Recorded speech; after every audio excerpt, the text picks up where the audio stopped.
కడిగిన ముత్యంలా వచ్చినట్లు కాదని నిజామాబాద్ ఎంపీ ధర్మపురి అరవింద్ అన్నారు. ఢిల్లీ లిక్కర్ కేసును ఢిల్లీ కోర్టు కొట్టివేయడంపై ఆయన స్పందిస్తూ సిబిఐపై కోర్టుకు అప్పీల్కు వెళ్లే అవకాశం ఉందని అన్నారు. ఎవిడెన్స్ లేదనే అంశంపై మాట్లాడుతూ నోట్ల కట్టలు మోసిన సాక్షులు ఉన్న రేవంత్ సీఎం పదవిలో కొనసాగుతున్నారని ఆయన చెప్పారు. ఇదంతా లీగల్ ప్రాసెస్ లో భాగమని అన్నారు. దీనికి బీజేపీకి సంబంధం లేదన్నారు. పేదలకు ఇళ్లు కట్టించకుండా వారి ఇళ్లను రేవంత్ సర్కార్ కూల్చుతోందని ఆయన ఆరోపించారు. పేదలకు ఇళ్లు కట్టి ఇచ్చిన తరువాతే ఇళ్లు కూల్చారని అరవింద్ అన్నారు.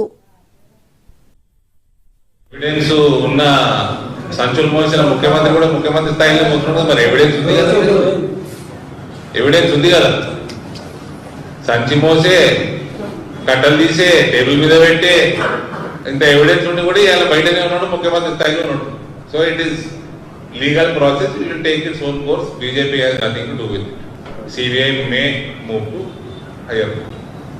ఆమె బయటకు వచ్చిన లోపల ఉన్న తెలంగాణ రాజకీయ వ్యవస్థకి ఒక ఓటు ఇటు నుంచి అటు అటు నుంచి అటు ఏమయ్యేది లేదండి.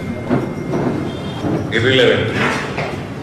రేవంత్ రెడ్డి కూడా అన్నం బంద్ చేయాలి. ఆయన్ని రేవంత్ ఉద్దీన్ హిందువులలో ఒక నల్లమచ్చ, రెడ్డి సమాజంలో చెడగొట్టిండు. రెడ్డి సమాజంలో చెడగొట్టిండు, హిందువులలో కూడా చెడగొట్టిండు ముఖ్యమంత్రి.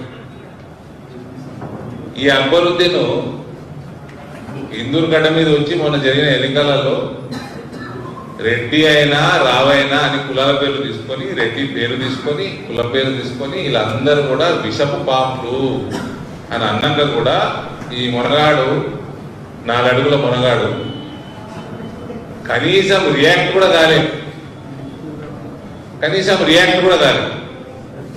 మరి రెడ్డి సమాజంలో చెడగొట్టక ఏముంటాడు? మరి మీరు చెప్పండి, మీడియా మిత్రులు చెప్పండి.